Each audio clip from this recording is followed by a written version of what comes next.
Goldbug. Epigraph.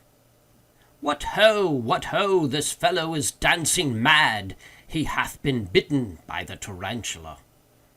All in the wrong. Many years ago I contracted an intimacy with a Mr. William Legrand. He was of an ancient Huguenot family, and had once been wealthy, but a series of misfortunes had reduced him to want. To avoid the mortification consequent upon his disasters, he left New Orleans, the city of his forefathers, and took up his residence at Sullivan's Island, near Charleston, South Carolina. This island is a very singular one. It consists of little else than the sea sand, and is about 3 miles long. Its breadth at no point exceeds 1/4 of a mile. It is separated from the mainland by a scarcely perceptible creek oozing its way through a wilderness of reeds and slime, a favorite resort of the marsh hen. The vegetation, as might be supposed, is scant, or at least dwarfish. No trees of any magnitude are to be seen. Near the western extremity, where Fort Moultrie stands, and where are some miserable frame buildings, tenanted during summer by the fugitives from Charleston dust and fever, may be found indeed the bristly palmetto. But the whole island, with the exception of this western point, and a line of hard white beach on the sea coast, is covered by a dense undergrowth of the sweet myrtle, so much prized by the horticulturists of England. The shrub here often attains the height of 15 or 20 feet, and forms an almost impenetrable coppice, burthening the air with its fragrance. In the inmost recesses of this coppice, not far from the eastern or more remote end of the island, Legrand had built himself a small hut, which he occupied when I first, by mere accident, made his acquaintance. This soon ripened into friendship, for there was much in the recluse to excite interest and esteem. I found him well educated, with unusual powers of mind, but infected with misanthropy, and subject to perverse moods of alternate enthusiasm and melancholy. He had with him many books, but rarely employed them. His chief amusements were gunning and fishing, or sauntering along the beach and through the myrtles in quest of shells or entomological specimens. His collection of the latter might have been envied by a Swammerdam. In these excursions he was usually accompanied by an old negro, called Jupiter, who had been manumitted before the reverses of the family, but who could be induced neither by threats nor by promises to abandon what he considered his right of attendance upon the footsteps of his young Massa Will. It is not improbable that the relatives of Legrand, conceiving him to be somewhat unsettled in intellect, had contrived to instill this obstinacy into Jupiter, with a view to the supervision and guardianship of the wanderer. The winters in the latitude of Sullivan's Island are seldom very severe, and in the fall of the year it is a rare event indeed when a fire is considered necessary. About the middle of October, 18 , there occurred, however, a day of remarkable chilliness. Just before sunset I scrambled my way through the evergreens to the hut of my friend, whom I had not visited for several weeks, my residence being at that time in Charleston, a distance of 9 miles from the island, while the facilities of passage and repassage were very far behind those of the present day. Upon reaching the hut, I rapped, as was my custom, and getting no reply, sought for the key where I knew it was secreted, unlocked the door, and went in. A fine fire was blazing upon the hearth. It was a novelty, and by no means an ungrateful one. I threw off an overcoat, took an armchair by the crackling logs, and awaited patiently the arrival of my hosts. Soon after dark they arrived, and gave me a most cordial welcome. Jupiter, grinning from ear to ear, bustled about to prepare some marsh hens for supper.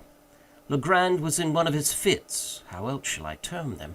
of enthusiasm. He had found an unknown bivalve forming a new genus, and more than this, he had hunted down and secured, with Jupiter's assistance, a scarabaeus, which he believed to be totally new, but in respect to which he wished to have my opinion on the morrow.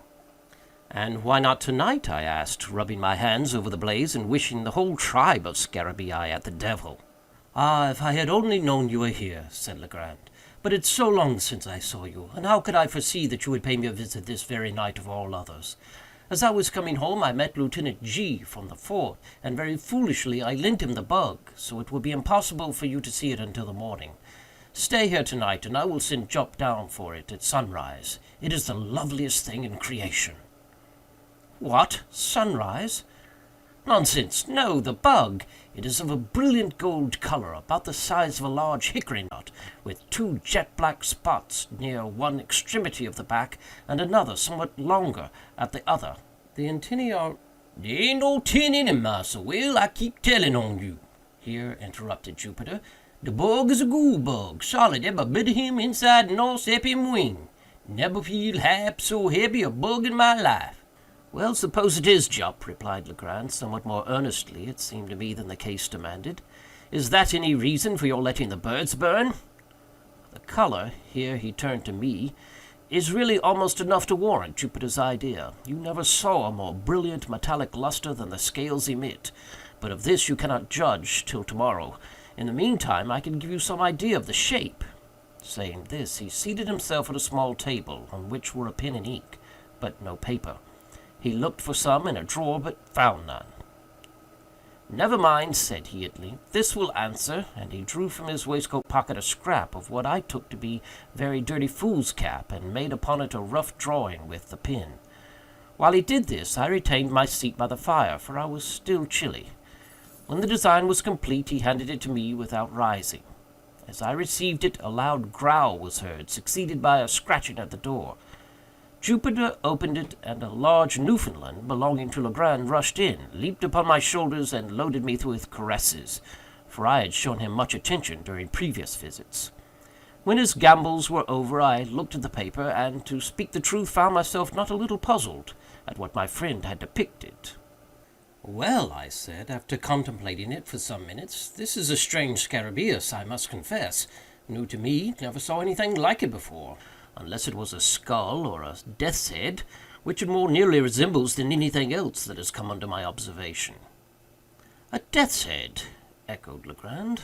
"Oh, yes. Well, it has something of that appearance upon paper, no doubt. The two upper black spots look like eyes, eh? And the longer one at the bottom like a mouth.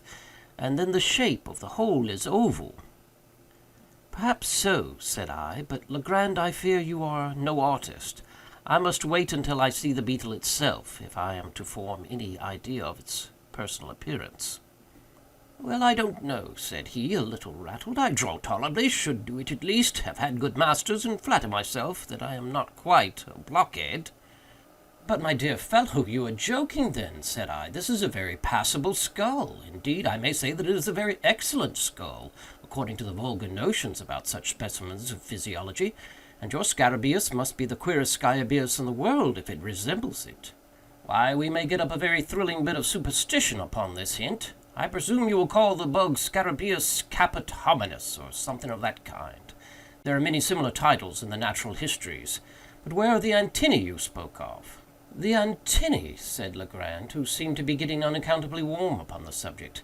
"I am sure you must see the antennae. I made them as distinct as they are in the original insect, and I presume that is sufficient." "Well, well," I said, "perhaps you have, still I don't see them," and I handed him the paper without additional remark, not wishing to ruffle his temper. But I was much surprised at the turn affairs had taken. His ill humor puzzled me, and as for the drawing of the beetle, there were positively no antennae visible, and the whole did bear a very close resemblance to the ordinary cuts of a death's head. He received the paper very peevishly, and was about to crumple it, apparently to throw it in the fire, when a casual glance at the design seemed suddenly to rivet his attention. In an instant his face grew violently red, in another as excessively pale. For some minutes he continued to scrutinize the drawing minutely where he sat. At length he arose, took a candle from the table, and proceeded to seat himself upon a sea-chest in the farthest corner of the room. Here again he made an anxious examination of the paper, turning it in all directions. He said nothing, however, and his conduct greatly astonished me. Yet I thought it prudent not to exacerbate the growing moodiness of his temper by any comment. Presently he took from his coat pocket a wallet, placed the paper carefully in it, and deposited both in a writing desk, which he locked. He now grew more composed in his demeanor, but his original air of enthusiasm had quite disappeared. Yet he seemed not so much sulky as abstracted. As the evening wore away, he became more and more absorbed in reverie, from which no sallies of mine could arouse him. It had been my intention to pass the night at the hut, as I had frequently done before, but seeing my host in this mood, I deemed it proper to take leave. He did not press me to remain, but as I departed he shook my hand with even more than his usual cordiality. It was about a month after this, and during the interval I had seen nothing of Legrand, when I received a visit to Charleston from his man, Jupiter. I had never seen the good old negro look so dispirited, and I feared that some serious disaster had befallen my friend. "Well, Jup," said I, "what is the matter now? How is your master?" "Why, to speak the truth, massa, him not so berry well as mought be." "Not well? I am truly sorry to hear it. What does he complain of?" "Dawd, that's it. Him never 'plain of nothing, but him berry sick for all dat." "Very sick, Jupiter? Why didn't you say so at once? Is he confined to bed?" "No, dat he ain't. He ain't fine nowhar. Dat's just where de shoe pinch. My mind has got to be berry heavy 'bout poor Massa Will." "Jupiter, I should like to understand what it is you are talking about. You say your master is sick. Hasn't he told you what ails him?" "Why, massa, 'tain't worth while for to get mad about de matter. Massa Will say nothing at all ain't de matter with him. But den what make him go about looking dis here way wid he head down and he shoulders up and as white as a ghost, and den he keep a siphon all de time?" "Keeps a what, Jupiter?" "Keeps a siphon wid de figures on de slate, de queerest figures I eber did see. I's getting to be skeered, I tell you. Had for to keep mighty tight eye upon them noovers. T'other day he give me de slip for de sun up, and was gone de whole of de blessed day. I had a big stick ready cut for to give him deuced good beating when he did come, but I's sich a fool dat I hadn't de heart arter all. He looked so berry poorly." "Eh, what? Ah, yes. Upon the whole, I think you had better not be too severe with the poor fellow. Don't flog him, Jupiter. He can't very well stand it. But can you form no idea of what has occasioned this illness, or rather this change of conduct? Has anything unpleasant happened since I saw you?" "No, massa, dey ain't been nothing unpleasant since den. 'Twas 'fore den, I'm feared. 'Twas de berry day you was dere." "How? What do you mean?" "Why, massa, I mean de bug. Dere now." "The what?" "De bug. I'm berry sartin dat Massa Will been bit somewhere about de head by dat goole bug." "And what cause have you, Jupiter, for such a supposition?" "Claws enough, massa, and mouth too. I neber did see sick a deuce bug. He kick and he bite eberyting what come near him. Massa Will cotch him first, but had for to let him go again mighty quick, I tell you. Den was the time he must have got to bite. I didn't like the look of the bug mouth myself, nohow, so I wouldn't take a hold of him with my finger. But I cotch him with a piece of paper that I found. I wrap him up in the paper and stuff piece of it in him out. Dat was the way." "And you think, then, that your master was really bitten by the beetle, and that the bite made him sick?" "I don't tink nothing about it. I knows it. What make him dream about the ghoul so much if it ain't cause he been bit by the ghoul bug? I's heard about dem ghoul bugs fore dis." "But how do you know he dreams about gold?" "How I know? Why, cause he talk about it in his sleep. Dat's how I knows." "Why, Jup, perhaps you are right, but to what fortunate circumstance am I to attribute the honor of a visit from you today?" "What de matter, massa?" "Did you bring any message from Mr. Legrand?" "No, massa, I bring dis here pistol." And here Jupiter handed me a note, which ran thus: "My dear Blank, why have I not seen you for so long a time? I hope you have not been so foolish as to take offense at any little brusquerie of mine, but no, that is improbable. Since I saw you, I have had a great cause for anxiety. I have something to tell you, yet scarcely know how to tell it, or whether I should tell it at all. I have not been quite well for some days past, and poor old Jup annoys me almost beyond endurance by his well-meant attentions. Would you believe it? He had prepared a huge stick the other day with which to chastise me for giving him the slip and spending the day solus among the hills on the main land. I verily believe that my ill looks alone saved me a flogging. I have made no addition to my cabinet since we met. If you can in any way make it convenient, come over with Jupiter. Do come. I wish to see you tonight upon business of importance. I assure you that this is of the highest importance. Ever yours, William Legrand." There was something in the tone of this note which gave me great uneasiness. Its whole style differed materially from that of Legrand. What could he be dreaming of? What new crotchet possessed his excitable brain? What business of the highest importance could he possibly have to transact? Jupiter's account of him boded no good. I dreaded lest the continued pressure of misfortune had at length fairly unsettled the reason of my friend. Without a moment's hesitation, therefore, I prepared to accompany the negro. Upon reaching the wharf, I noticed a scythe and 3 spades, all apparently new, lying in the bottom of the boat in which we were to embark. "What is the meaning of all this, Jup?" I inquired. "Him scythe, massa, and spade." "Very true, but what are they doing here?" "Him de scythe and de spade what Massa Will 'sist pon my buying for him in de town, and de debil's own lot of money I had to gib for him."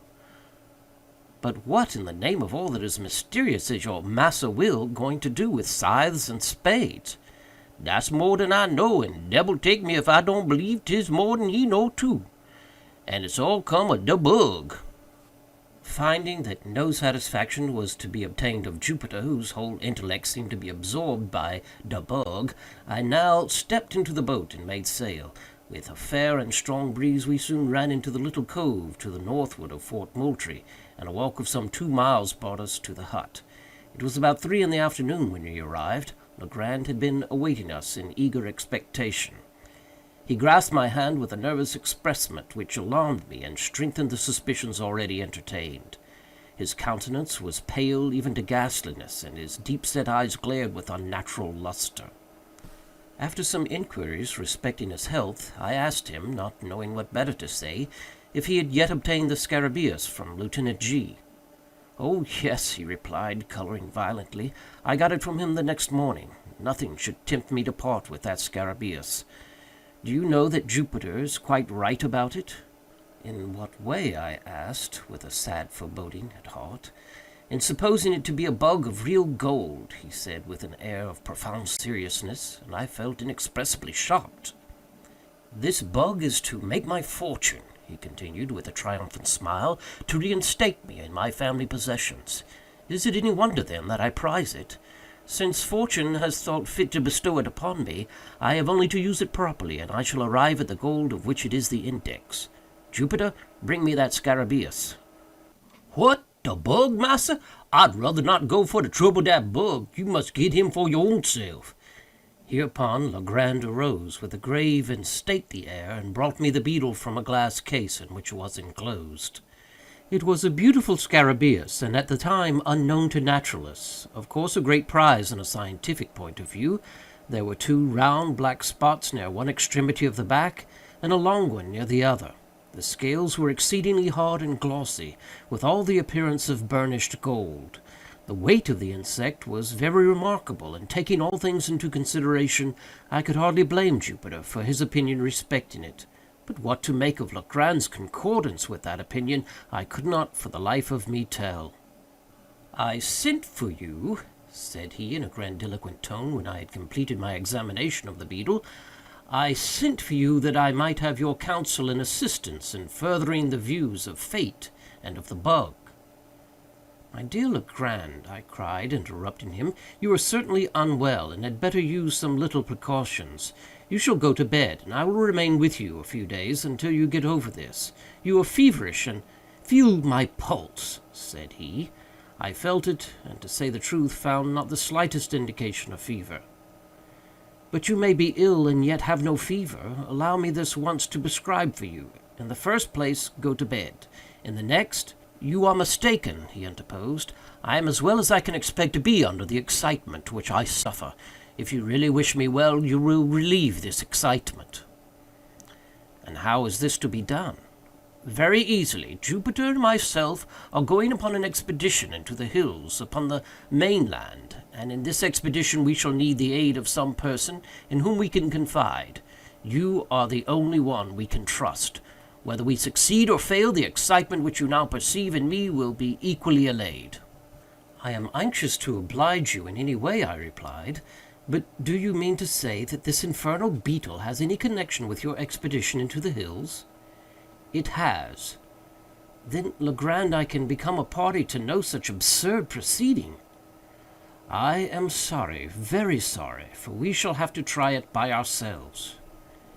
"Try it by yourselves? The man is surely mad. But stay, how long do you propose to be absent?" probably all night. We shall start immediately, and be back, at all events, by sunrise."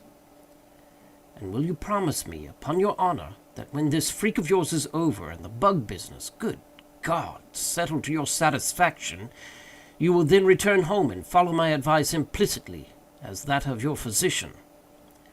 "Yes, I promise. And now let us be off, for we have no time to lose." With a heavy heart I accompanied my friend. We started about 4 o'clock, Legrand, Jupiter, the dog, and myself. Jupiter had with him the scythe and spades, the whole of which he insisted upon carrying, more through fear, it seemed to me, of trusting either of the implements within reach of his master, than from any excess of industry or complaisance.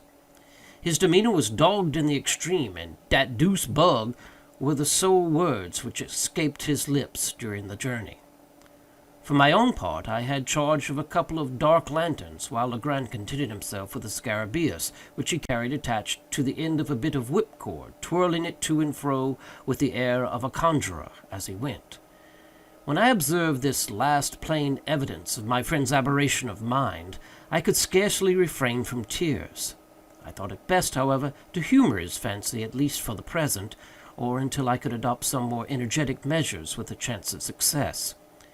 In the meantime I endeavored, but all in vain, to sound him in regard to the object of the expedition. Having succeeded in inducing me to accompany him, he seemed unwilling to hold conversation upon any topic of minor importance, and to all my questions vouchsafed no other reply than "We shall see." We crossed the creek at the head of the island by means of a skiff, and, ascending the high grounds on the shore of the main land, proceeded in a northwesterly direction, through a tract of country excessively wild and desolate, where no trace of a human footstep was to be seen. Legrand led the way with decision, pausing only for an instant here and there to consult what appeared to be certain landmarks of his own contrivance upon a former occasion. In this manner we journeyed for about 2 hours, and the sun was just setting when we entered a region infinitely more dreary than any yet seen. It was a species of tableland, near the summit of an almost inaccessible hill, densely wooded from base to pinnacle, and interspersed with huge crags that appeared to lie loosely upon the soil, and in many cases were prevented from precipitating themselves into the valleys below merely by the support of the trees against which they reclined. Deep ravines in various directions gave an air of still sterner solemnity to the scene. The natural platform to which we had clambered was thickly overgrown with brambles, through which we soon discovered that it would have been impossible to force our way but for the scythe, and Jupiter, by direction of his master, proceeded to clear for us a path to the foot of an enormously tall tulip tree, which stood, with some 8 or 10 oaks, upon the level, and far surpassed them all, and all other trees which I had then ever seen, in the beauty of its foliage and form, in the wide spread of its branches, and in the general majesty of its appearance. When we reached this tree, Legrand turned to Jupiter and asked him if he thought he could climb it. The old man seemed a little staggered by the question, and for some moments made no reply. At length he approached the huge trunk, walked slowly around it, and examined it with minute attention. When he had completed his scrutiny, he merely said, "Yes, massa, jump climb any tree you ever see in your life." "Then up with you as soon as possible, for it will soon be too dark to see what we are about." "How far must go up, massa?" inquired Jupiter. "Get up the main trunk first, and then I will tell you which way to go. And here, stop, take this beetle with you." "The bug, Massa Will, the gold bug!" cried the negro, drawing back in dismay. "What for must tote the bug way up the tree? If I do—" "If you are afraid, Jup, a great big negro like you, to take hold of a harmless little dead beetle, why, you can carry it up by this string. But if you do not take it up with you in some way, I shall be under the necessity of breaking your head with this shovel." "What the matter now, massa?" said Jup, evidently shamed into compliance. "Always want for to raise fuss with old nigger. Was only funning anyhow. Me feared the bug. What care I for the bug?" Here he took cautiously hold of the extreme end of the string, and, maintaining the insect as far from his person as circumstances would permit, prepared to ascend the tree. In youth, the tulip tree, or Liriodendron tulipiferum, The most magnificent of American foresters has a trunk peculiarly smooth, and often rises to a great height without lateral branches. But in its riper age the bark becomes gnarled and uneven, while many short limbs make their appearance on the stem. Thus the difficulty of ascension in the present case lay more in semblance than in reality. Embracing the huge cylinder as closely as possible with his arms and knees, seizing with his hands some projections, and resting his naked toes upon others, Jupiter, after one or two narrow escapes from falling, at length wriggled himself into the first great fork, and seemed to consider the whole business as virtually accomplished.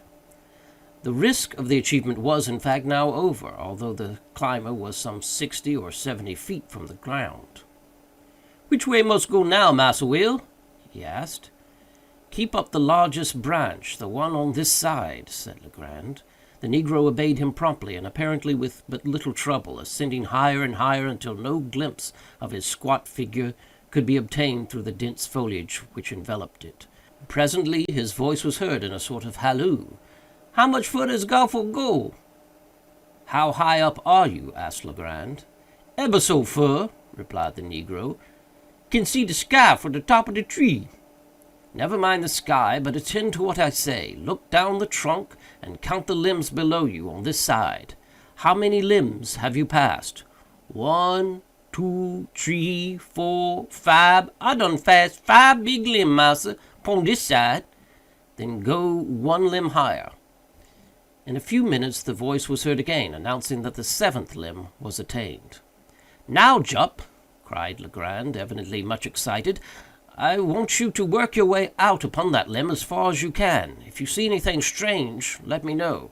By this time, what little doubt I might have entertained of my poor friend's insanity was put finally at rest. I had no alternative but to conclude him stricken with lunacy, and I became seriously anxious about getting him home.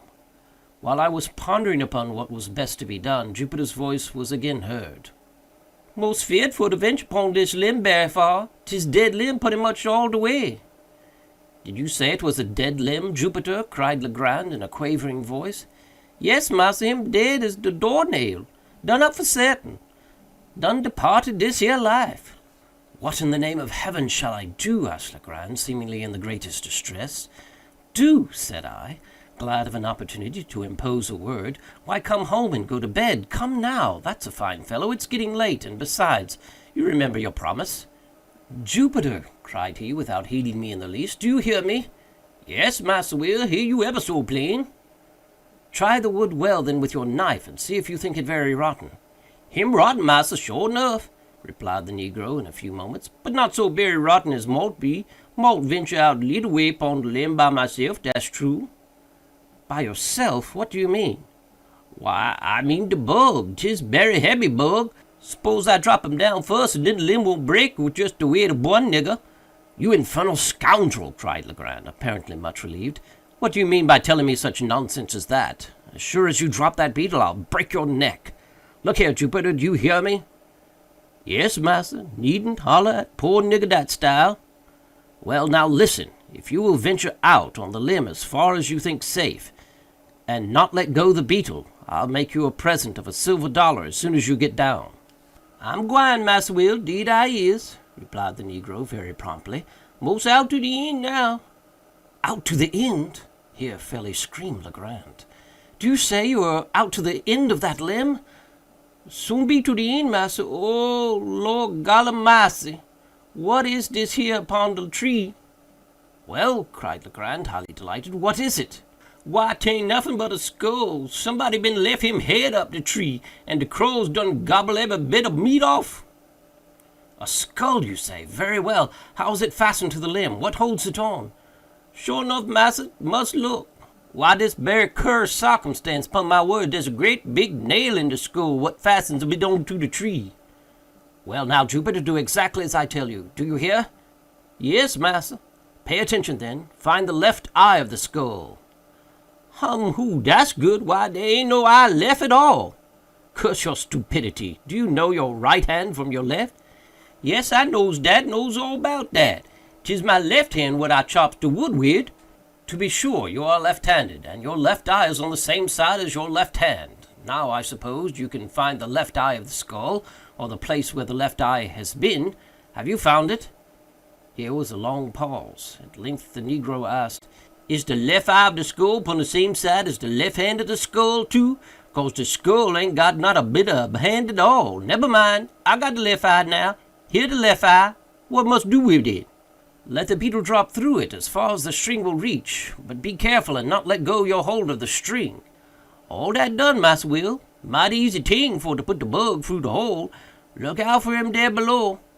During this colloquy no portion of Jupiter's person could be seen, but the beetle, which he had suffered to descend, was now visible at the end of the string, and glistened like a globe of burnished gold in the last rays of the setting sun, some of which still faintly illumined the eminence upon which we stood.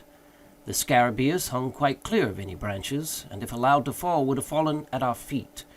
Legrand immediately took the scythe and cleared with it a circular space, 3 or 4 yards in diameter, just beneath the insect, and having accomplished this, ordered Jupiter to let go the string and come down from the tree. Driving a peg with great nicety into the ground, the precise spot where the beetle fell, my friend now produced from his pocket a tape measure. Fastening one end of this at that point of the trunk of the tree which was nearest the peg, he unrolled it till it reached the peg, and thence farther unrolled it in the direction already established by the 2 points of the tree and the peg, for the distance of 50 feet, Jupiter clearing away the brambles with the scythe. At the spot thus attained, a second peg was driven, and about this, as a centre, a rude circle, about 4 feet in diameter, described. Taking now a spade himself, and giving one to Jupiter and one to me, Legrand begged us to set about digging as quickly as possible. To speak the truth, I had no especial relish for such amusement at any time, and at that particular moment would most willingly have declined it, for the night was coming on, and I felt much fatigued with the exercise already taken. But I saw no mode of escape, and was fearful of disturbing my poor friend's equanimity by refusal. Could I have depended indeed upon Jupiter's aid, I would have had no hesitation in attempting to get the lunatic home by force, but I was too well assured of the old negro's disposition to hope that he would assist me, under any circumstances, in a personal contest with his master. I made no doubt that the latter had been infected with some of the innumerable southern superstitions about money buried, and that his fantasy had received confirmation by the finding of the scarabæus, or perhaps by Jupiter's obstinacy in maintaining it to be a bug of real gold. A mind disposed to lunacy would readily be led away by such suggestions, especially if chiming in with favorite preconceived ideas, and then I called to mind the poor fellow's speech about the beetle's being the index of his fortune. Upon the whole, I was sadly vexed and puzzled, but at length I concluded to make a virtue of necessity, to dig with a good will, and thus the sooner to convince the visionary by ocular demonstration of the fallacy of the opinions he entertained.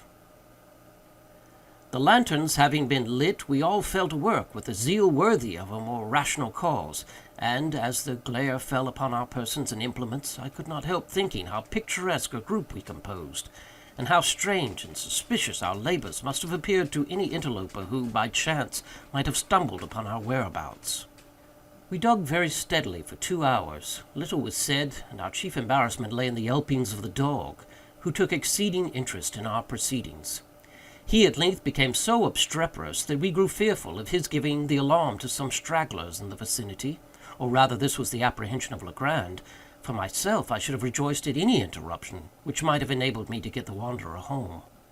The noise was at length very effectually silenced by Jupiter, who, getting out of the hole with a dogged air of deliberation, tied the brute's mouth up with one of his suspenders, and then returned with a grave chuckle to his task. When the time mentioned had expired, we had reached a depth of 5 feet, and yet no signs of any treasure became manifest. A general pause ensued, and I began to hope that the farce was at an end. Legrand, however, although evidently much disconcerted, wiped his brow thoughtfully and recommenced. We had excavated the entire circle of 4 feet diameter, and now we slightly enlarged the limit, and went to the farther depth of 2 feet. Still nothing appeared. The gold seeker, whom I sincerely pitied, at length clambered from the pit with the bitterest disappointment imprinted upon every feature, and proceeded slowly and reluctantly to put on his coat, which he had thrown off at the beginning of his labor. In the meantime I made no remark. Jupiter, at a signal from his master, began to gather up his tools. This done, and the dog having been unmuzzled, we turned in profound silence towards home. We had taken, perhaps, a dozen steps in this direction, when with a loud oath Legrand strode up to Jupiter and seized him by the collar. The astonished negro opened his eyes and mouth to the fullest extent, let fall the spades, and fell upon his knees. "You scoundrel!" said Legrand, hissing out the syllables from beneath his clenched teeth. "You infernal black villain! Speak, I tell you! Answer me this instant, without prevarication! Which is your left eye?" "Oh, my golly, Massa Will, ain't dis here my lef eye for sartain?" roared the terrified Jupiter, placing his hand upon his right organ of vision, and holding it there with a desperate pertinacity, as if in immediate dread of his master's attempted gouge. "I thought so! I knew it! Hurrah!" vociferated Legrand, letting the negro go, and executing a series of curvets and caracoles, much to the astonishment of his valet, who, arising from his knees, looked mutely from his master to myself, and then from myself to his master. "Come, we must go back," said the latter. "The game's not up yet," and he again led the way to the tulip-tree. "Jupiter," said he, when he reached its foot, "come here. Was the skull nailed to the limb with the face outwards, or with the face to the limb?" "The face was out, massa, so that the crows could get at the eyes good, without any trouble." "Well, then, was it this eye or that through which you dropped the beetle?" Here Legrand touched each of Jupiter's eyes. "'Twas dis eye, massa, the lef eye, jes' as I tell you." And here it was his right eye that the negro indicated. "That will do. Must try it again." Here my friend, about whose madness I now saw, or fancied that I saw certain indications of method, removed the peg which marked the spot where the beetle fell, to a spot about 3 inches to the westward of its former position. Taking now the tape measure from the nearest point of the trunk to the peg as before, and continuing the extension in a straight line, to the distance of 50 feet, a spot was indicated, removed by several yards from the point at which we had been digging.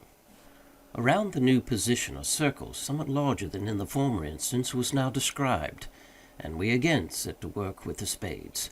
I was dreadfully weary, but scarcely understanding what had occasioned the change in my thoughts, I felt no longer any great aversion from the labor imposed. I had become most unaccountably interested, nay, even excited. Perhaps there was something, amid all the extravagant demeanor of Legrand, some air of forethought or of deliberation, which impressed me. I dug eagerly, and now and then caught myself actually looking, with something that very much resembled expectation, for the fancied treasure, the vision of which had demented my unfortunate companion.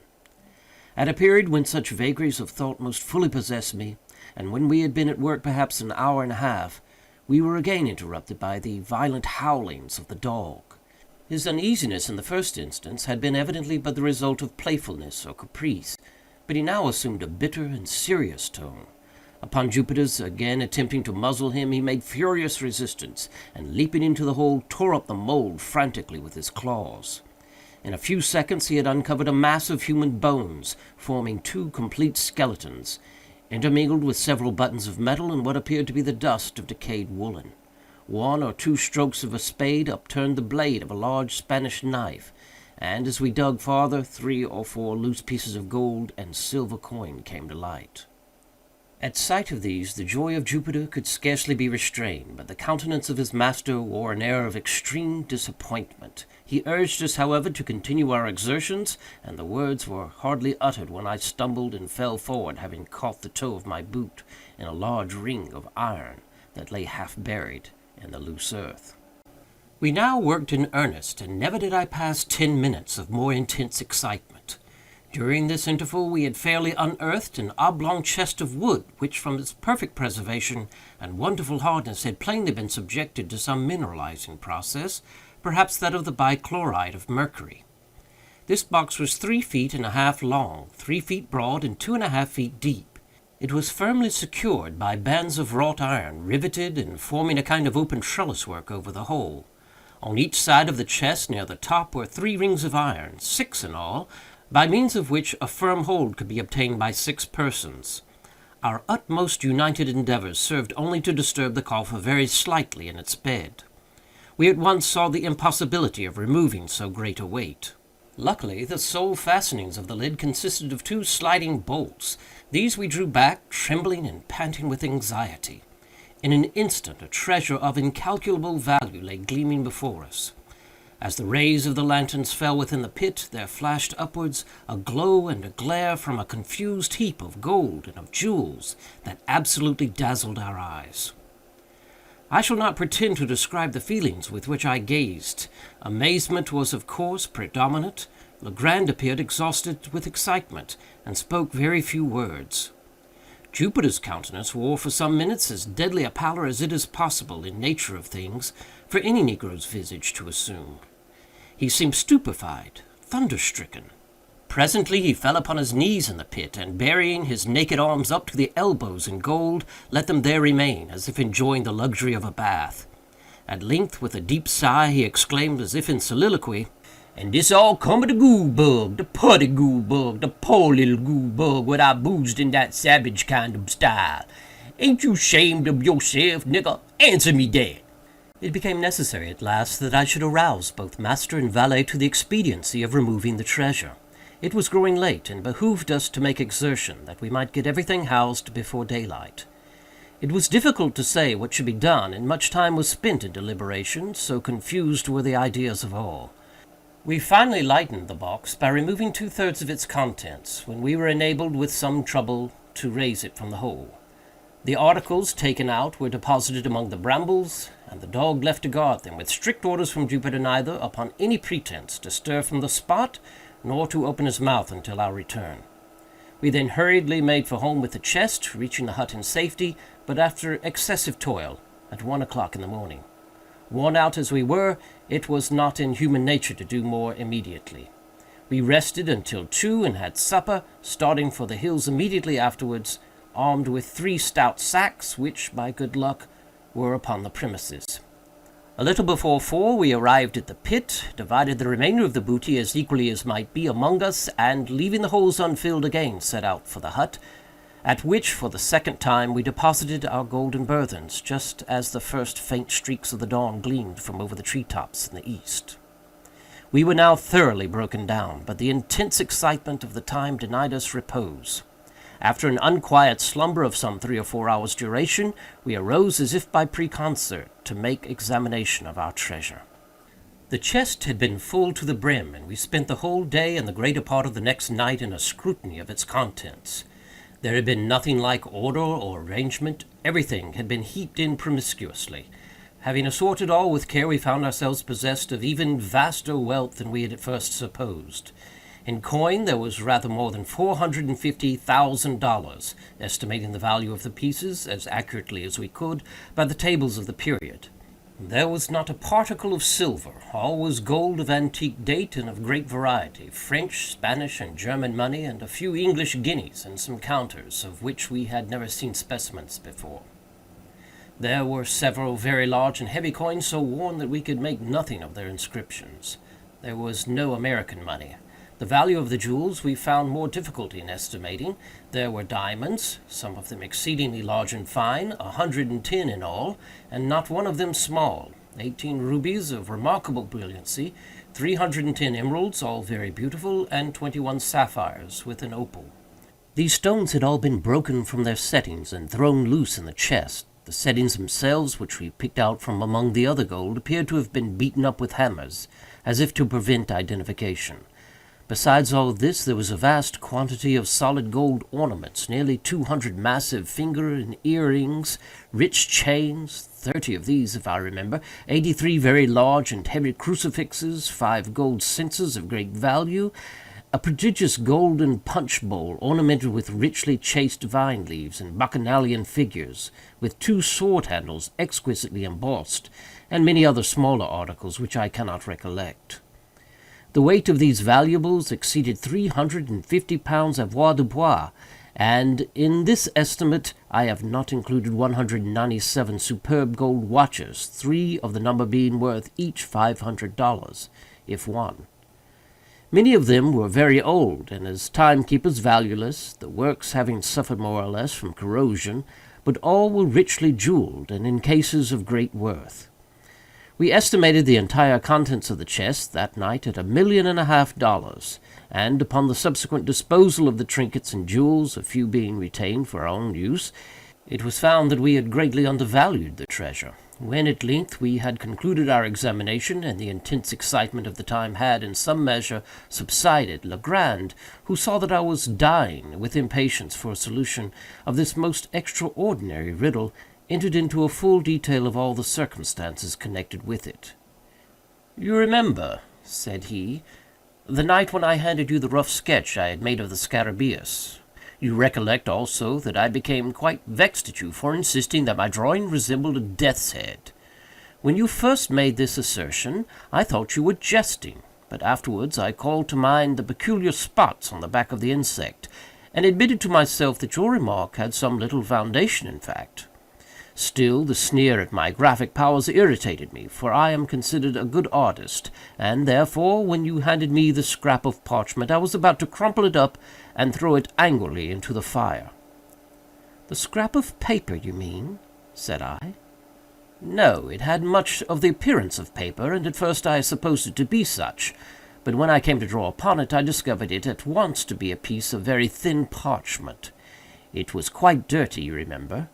Well, as I was in the very act of crumpling it up, my glance fell upon the sketch at which you had been looking, and you may imagine my astonishment when I perceived, in fact, the figure of a death's head just where, it seemed to me, I had made the drawing of a beetle. For a moment I was too much amazed to think with accuracy. I knew that my design was very different in detail from this, although there was a certain similarity in general outline. Presently I took a candle, and seating myself at the other end of the room, proceeded to scrutinize the parchment more closely. Upon turning it over, I saw my own sketch upon the reverse, just as I had made it.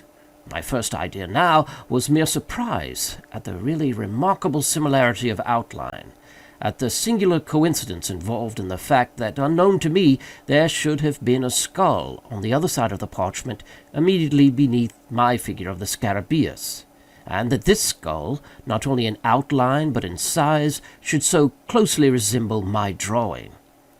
I say the singularity of this coincidence absolutely stupefied me for a time. This is the usual effect of such coincidences.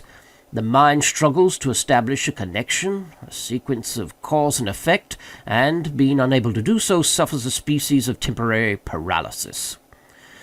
But when I recovered from this stupor, there dawned upon me gradually a conviction which startled me even more than the coincidence.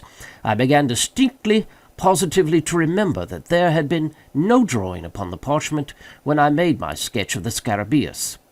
I became perfectly certain of this, for I recollected turning up first one side and then the other, in search of the cleanest spot. Had the skull been then there, of course I could not have failed to notice it.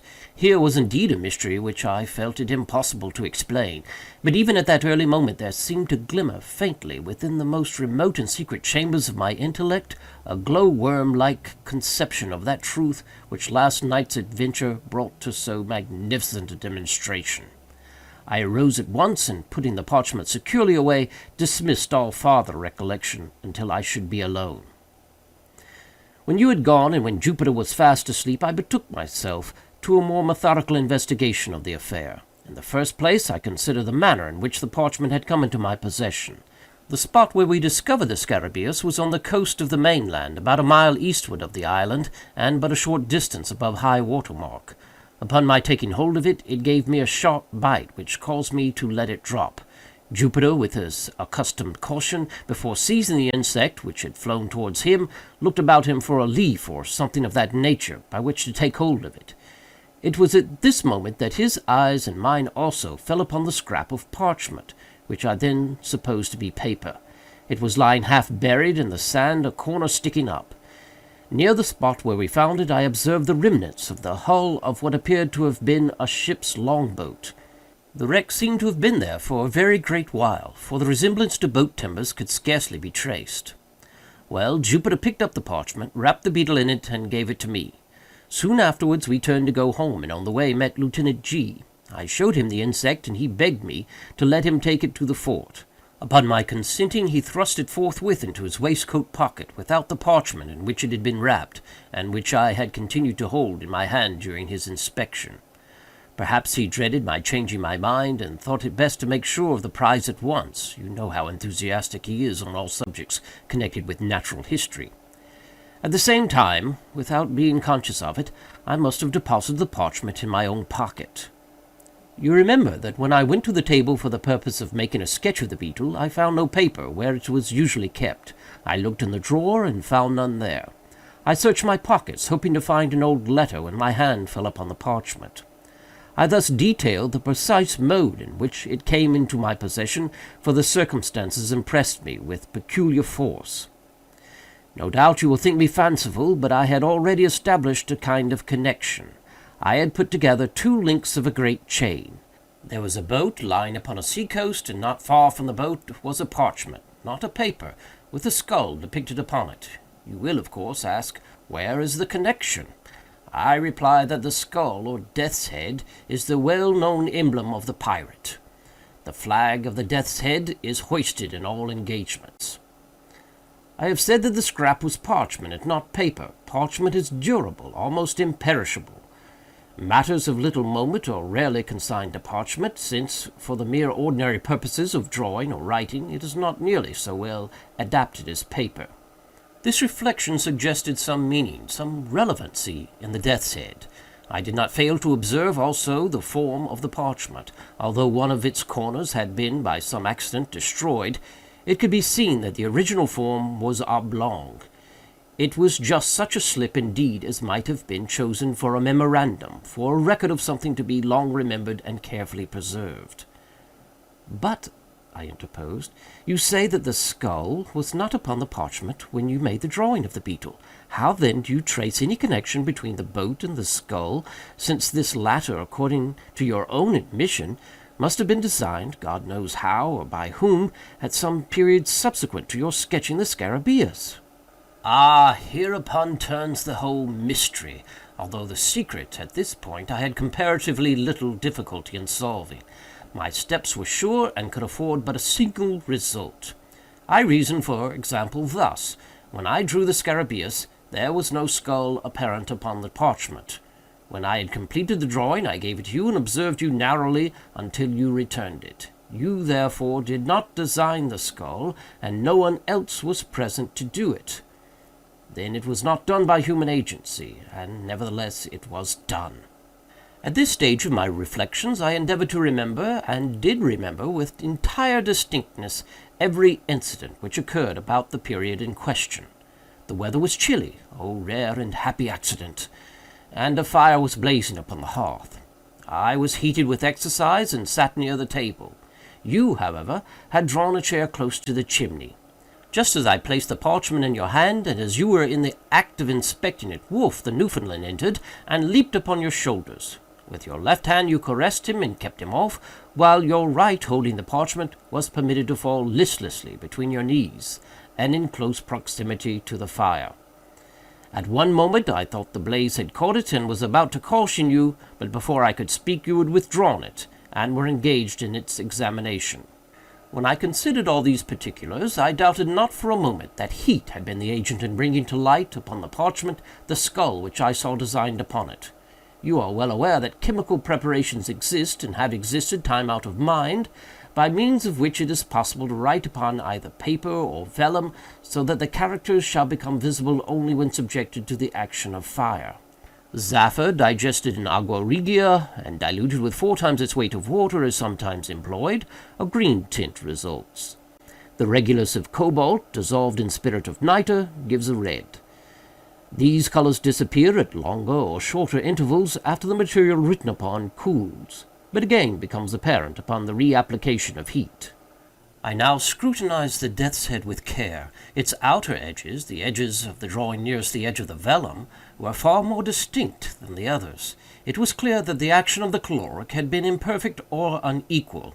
I immediately kindled a fire, and subjected every portion of the parchment to a glowing heat.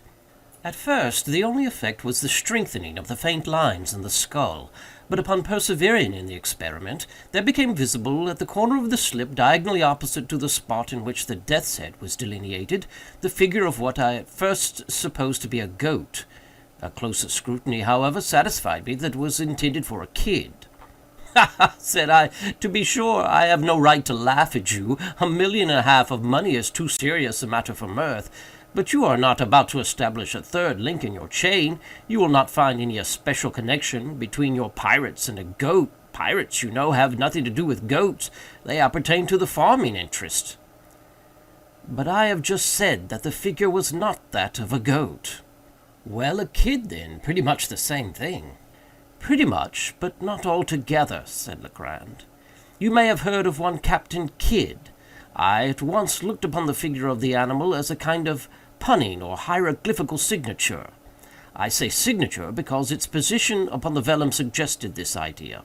The death's head at the corner diagonally opposite had in the same manner the air of a stamp or seal. But I was sorely put out by the absence of all else, of the body to my imagined instrument, of the text for my context." "I presume you expected to find a letter between the stamp and the signature." "Something of that kind. The fact is, I felt irresistibly impressed with a presentiment of some vast good fortune impending. I can scarcely say why. Perhaps, after all, it was rather a desire than an actual belief. But you know that Jupiter's silly words about the bug being of solid gold had a remarkable effect upon my fancy. And then the series of accidents and coincidences, these were so very extraordinary. Do you observe how mere an accident it was that these events should have occurred upon the sole day of all the year in which it has been, or may be, sufficiently cool for fire, and that without the fire, or without the intervention of the dog at the precise moment in which he appeared, I should never have become aware of the death's head, and so never the possessor of the treasure? But proceed. I am all impatience." "Well, you have heard, of course, the many stories current, the thousand vague rumors afloat about money buried somewhere upon the Atlantic coast by Kidd and his associates. These rumors must have had some foundation in fact, and that the rumors have existed so long and so continuous could have resulted, it appeared to me, only from the circumstance of the buried treasure still remaining entombed. Had Kidd concealed his plunder for a time, and afterwards reclaimed it, the rumors would scarcely have reached us in their present unvarying form. You will observe that the stories told are all about money-seekers, not about money-finders. Had the pirate recovered his money, there the affair would have dropped. It seemed to me that some accident, say the loss of a memorandum indicating its locality, had deprived him of the means of recovering it, and that this accident had become known to his followers, who otherwise might never have heard that treasure had been concealed at all, and who, busying themselves in vain, because unguided attempts to regain it had given first birth and then universal currency to the reports which are now so common. Have you ever heard of any important treasure being unearthed along the coast?" "Never." "But that Kidd's accumulations were immense is well known. I took it for granted, therefore, that the earth still held them, and you will scarcely be surprised when I tell you that I felt a hope, nearly amounting to certainty, that the parchment so strangely found involved a lost record of the place of deposit." "But how did you proceed?" "I held the vellum again to the fire, after increasing the heat, but nothing appeared. I now thought it possible that the coating of dirt might have something to do with the failure, so I carefully rinsed the parchment by pouring warm water over it, and having done this, I placed it in a tin pan with the skull downwards, and put the pan upon a furnace of lighted charcoal. In a few minutes, the pan having become thoroughly heated, I removed the slip, and, to my inexpressible joy, found it spotted in several places with what appeared to be figures arranged in lines. Again I placed it in the pan, and suffered it to remain another minute. Upon taking it off, the whole was just as you see it now." Here Legrand, having reheated the parchment, submitted it to my inspection. The following characters were rudely traced, in a red tint, between the death's head and the goat: 5 3 double dagger 305 close parenthesis 6 asterisk semicolon 4826 close parenthesis 4 double dagger close parenthesis 4 double dagger semicolon 806 asterisk semicolon 48 double dagger 8 pilcrow 60 close parenthesis 85 semicolon 1 hyphen open parenthesis semicolon colon asterisk 8 hyphen 83 open parenthesis 88 close parenthesis 5 asterisk double dagger semicolon 46 open parenthesis, semicolon, 88, asterisk, 96, asterisk, question mark, semicolon, 8, close parenthesis, asterisk, double dagger, open parenthesis, semicolon, 4, 8, 5, close parenthesis, semicolon, 5, asterisk, dagger, 2, colon, asterisk, double dagger, open parenthesis, semicolon, 4, 9, 5, 6, asterisk, 2, open parenthesis, 5, asterisk, hyphen, 4, close parenthesis, 8, pilcrow, 8, asterisk, semicolon, 4, 0, 6, 9, 2. 8, 5, close parenthesis, semicolon, close parenthesis, 6, dagger, 8, close parenthesis, 4, semicolon, 1, open parenthesis, double dagger, 9, semicolon, 4, 8, 0, 8, 1, semicolon, 8, colon, 8, double dagger, 1, semicolon, 4, 8, dagger, 8, 5, semicolon, 4, close parenthesis, 4, 8, 5, dagger, 5, 2, 8, 8, 0, 6, asterisk, 8, 1, open parenthesis, double dagger, 9, semicolon, 4, 8, semicolon, open parenthesis, 8, 8, semicolon, 4, open parenthesis, double dagger, question mark, 3, 4, semicolon, 4, 8, close parenthesis, 4, double dagger, semicolon, 1, 6, 1, semicolon, colon, 1, 8, 8, semicolon, double dagger, question mark, semicolon. "But," said I, returning him the slip, "I am as much in the dark as ever. Were all the jewels of Golconda awaiting me upon my solution of this enigma, I am quite sure that I should be unable to earn them." "And yet," said Legrand, "the solution is by no means so difficult as you might be led to imagine from the first hasty inspection of the characters. These characters, as any one might readily guess, form a cipher. That is to say, they convey a meaning, but then, from what is known of Kidd, I could not suppose him capable of constructing any of the more abstruse cryptographs. I made up my mind at once that this was of a simple species, such, however, as would appear to the crude intellect of the sailor absolutely insoluble without the key." "And you really solved it?" "Readily. I have solved others of an abstruseness 10,000 times greater. Circumstances and a certain bias of mind have led me to take interest in such riddles, and it may well be doubted whether human ingenuity can construct an enigma of the kind which human ingenuity may not, by proper application, resolve. In fact, having once established connected and legible characters, I scarcely gave a thought to the mere difficulty of developing their import. In the present case, indeed in all cases of secret writing, the first question regards the language of the cipher. For the principles of solution, so far especially as the more simple ciphers are concerned, depend upon and are varied by the genius of the particular idiom.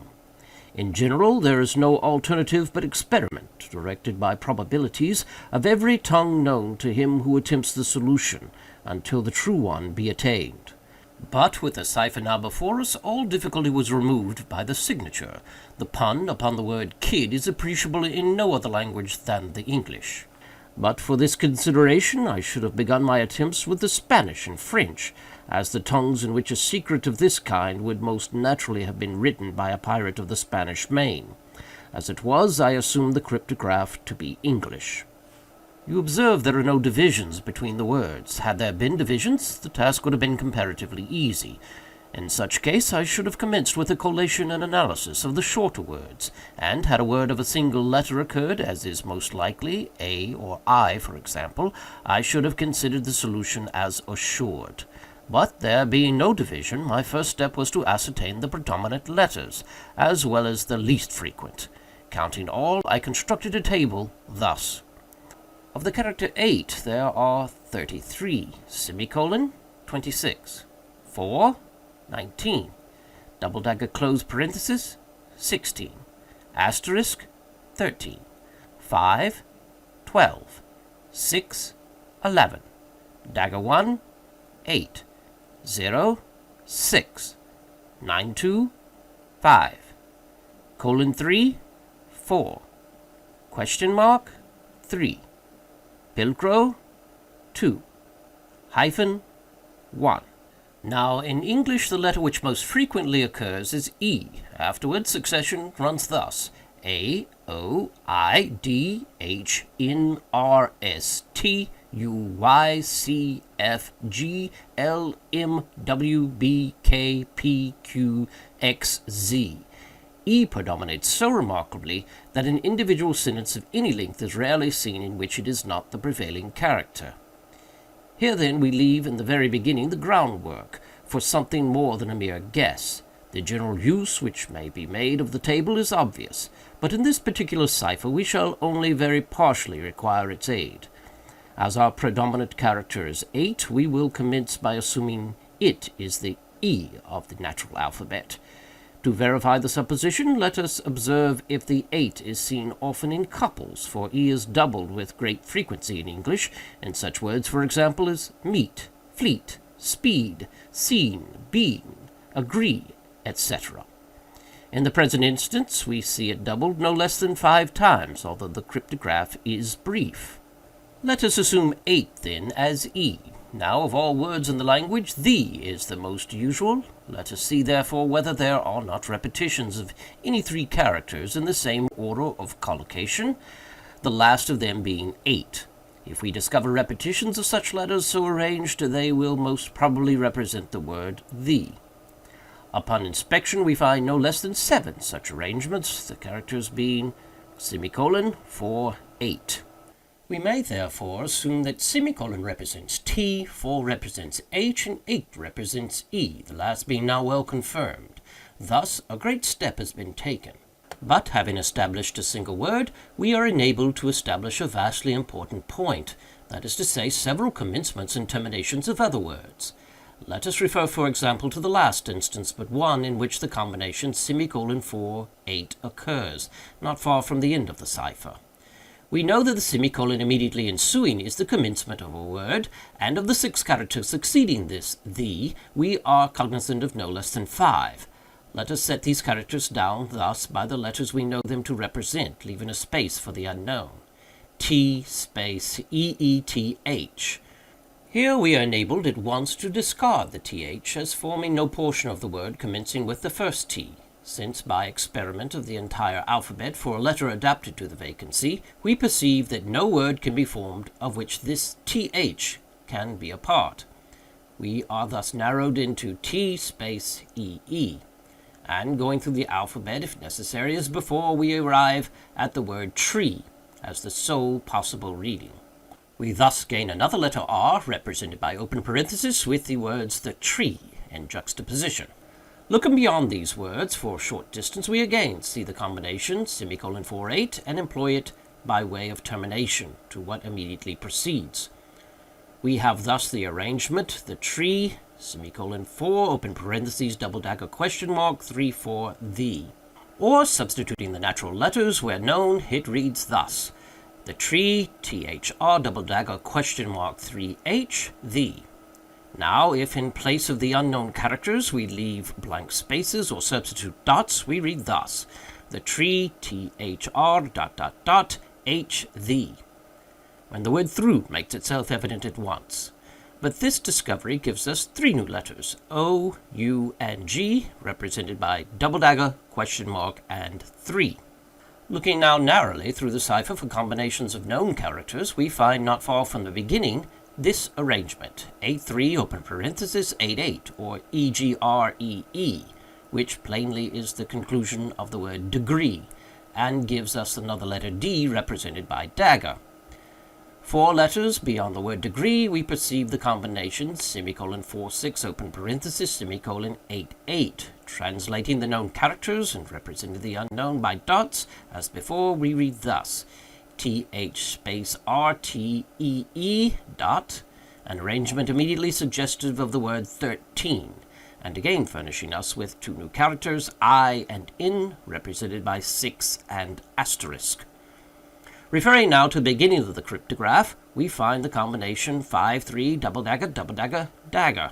Translating as before, we obtain good, which assures us that the first letter is A, and that the first 2 words are a good.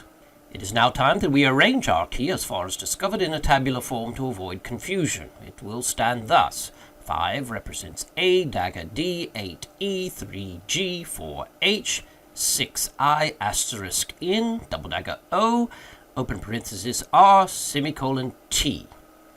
We have, therefore, no less than 10 of the most important letters represented. and it will be unnecessary to proceed with the details of the solution. I have said enough to convince you that ciphers of this nature are readily soluble, and to give you some insight into the rationale of their development. But be assured that the specimen before us appertains to the very simplest species of cryptograph. It now only remains to give you the full translation of the characters upon the parchment as unriddled. Here it is. A good glass in the bishop's hostel in the Devil's Seat, 41 degrees and 13 minutes, northeast and by north. Main branch, 7th limb, east side shoot from the left eye of the death's head, a bee line from the tree through the shot, 50 feet out. But, said I, the enigma seems still in as bad a condition as ever. How is it possible to extort a meaning from all this jargon about devil's seats, death's heads, and bishops' hotels? I confess, replied Legrand, that the matter still wears a serious aspect when regarded with a casual glance. My first endeavor was to divide the sentence into the natural division intended by the cryptographist. You mean to punctuate it? Something of that kind. But how was it possible to effect this? I reflected that it had been a point with the writer to run his words together without division, so as to increase the difficulty of solution. Now, a not over-acute man, in pursuing such an object, would be nearly certain to overdo the matter. When in the course of his composition he arrived at a break in his subject which would naturally require a pause or a point, he would be exceedingly apt to run his characters at this place more than usually close together. If you will observe the manuscript in the present instance, you will easily detect 5 such cases of unusual crowding. Acting upon this hint, I made the division thus: a good glass in the bishop's hostel in the Devil's Seat, 41 degrees and 13 minutes, northeast and by north, main branch 7th limb east side, shoot from the left eye of the death's head, a bee line from the tree through the shot, 50 feet out. Even this division, said I, leaves me still in the dark.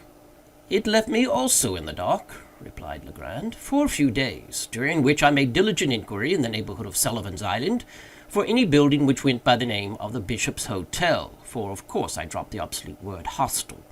Gaining no information on the subject, I was on the point of extending my sphere of search, and proceeding in a more systematic manner, when one morning it entered into my head quite suddenly that this Bishop's Hostel might have some reference to an old family of the name of Bessop, which, time out of mind, had held possession of an ancient manor house about 4 miles to the northward of the island. I accordingly went over to the plantation, and reinstituted my inquiries among the older negroes of the place. At length, one of the most aged of the women said that she had heard of such a place as Bessop's Castle, and thought that she could guide me to it, but that it was not a castle, nor a tavern, but a high rock. I offered to pay her well for her trouble, and after some demur, she consented to accompany me to the spot. We found it without much difficulty, when, dismissing her, I proceeded to examine the place. The castle consisted of an irregular assemblage of cliffs and rocks, one of the latter being quite remarkable for its height as well as for its insulated and artificial appearance. I clambered to its apex, and then felt much at a loss as to what should be next done.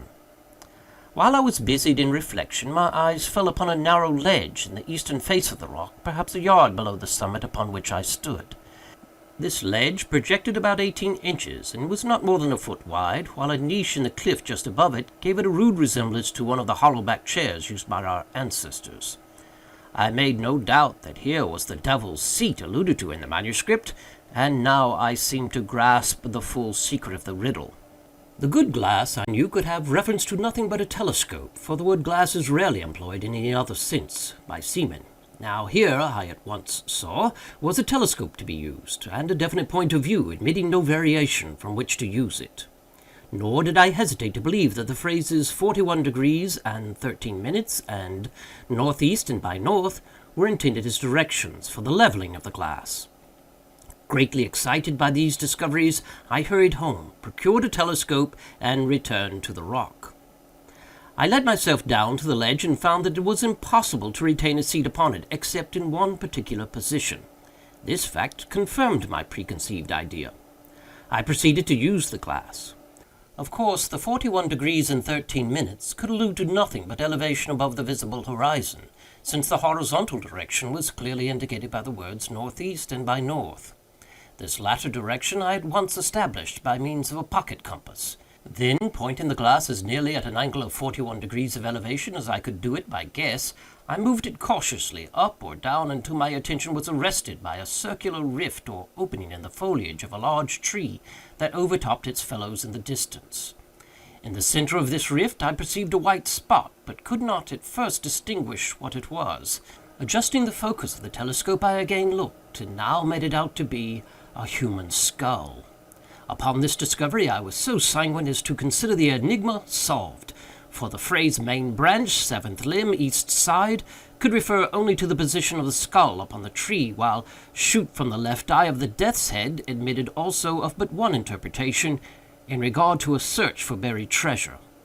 I perceived that the design was to drop a bullet from the left eye of the skull, and that a bee-line, or in other words, a straight line, drawn from the nearest point of the trunk through the shot, or the spot where the bullet fell, and thence extended to a distance of 50 feet, would indicate a definite point, and beneath this point I thought it at least possible that a deposit of value lay concealed. All this, I said, is exceedingly clear, and although ingenious, still simple and explicit. When you left the Bishop's Hotel, what then? Why, having carefully taken the bearings of the tree, I turned homewards. The instant that I left the Devil's Seat, however, the circular rift vanished, nor could I get a glimpse of it afterwards, turn as I would. What seems to me the chief ingenuity in this whole business is the fact, for repeated experiment has convinced me it is a fact, that the circular opening in question is visible from no other attainable point of view than that afforded by the narrow ledge upon the face of the rock. In this expedition to the Bishop's Hotel, I had been attended by Jupiter, who had no doubt observed for some weeks past the abstraction of my demeanour, and took especial care not to leave me alone. But on the next day, getting up very early, I contrived to give him the slip, and went into the hills in search of the tree. After much toil, I found it. When I came home at night, my valet proposed to give me a flogging. With the rest of the adventure, I believe you are as well acquainted as myself. I suppose, said I, you missed the spot in the first attempt at digging through Jupiter's stupidity, and letting the bug fall through the right instead of through the left eye of the skull. Precisely. This mistake made a difference of about 2.5 inches in the shot, that is to say, in the position of the peg nearest the tree, and had the treasure been beneath the shot, the error would have been of little moment. But the shot, together with the nearest point of the tree, were merely 2 points for the establishment of a line of direction. Of course, the error, however trivial in the beginning, increased as we proceeded with the line, and by the time we had gone 50 feet, threw us quite off the scent. But for my deep-seated impressions that treasure was here somewhere actually buried, we might have had all our labor in vain. But your grandiloquence and your conduct in swinging the beetle, how excessively odd! I was sure you were mad. And why did you insist upon letting fall the bug instead of a bullet from the skull? Why, to be frank, I felt somewhat annoyed by your evident suspicions touching my sanity, and so resolved to punish you quietly, in my own way, by a little bit of sober mystification. For this reason I swung the beetle, and for this reason I let it fall from the tree. An observation of yours about its great weight suggested the latter idea. Yes, I perceive, and now there is only one point which puzzles me. What are we to make of the skeletons found in the hole? That is a question I am no more able to answer than yourself. There seems, however, only one plausible way of accounting for them, and yet it is dreadful to believe in such atrocity as my suggestion would imply. It is clear that Kidd, if Kidd indeed secreted this treasure, which I doubt not, it is clear that he must have had assistance in the labor. But this labor concluded, he may have thought it expedient to remove all participants in his secret. Perhaps a couple of blows with a mattock were sufficient, while his coadjutors were busy in the pit. Perhaps it required a dozen. Who shall tell? End of The Gold Bug. Recording by ALWPOE on May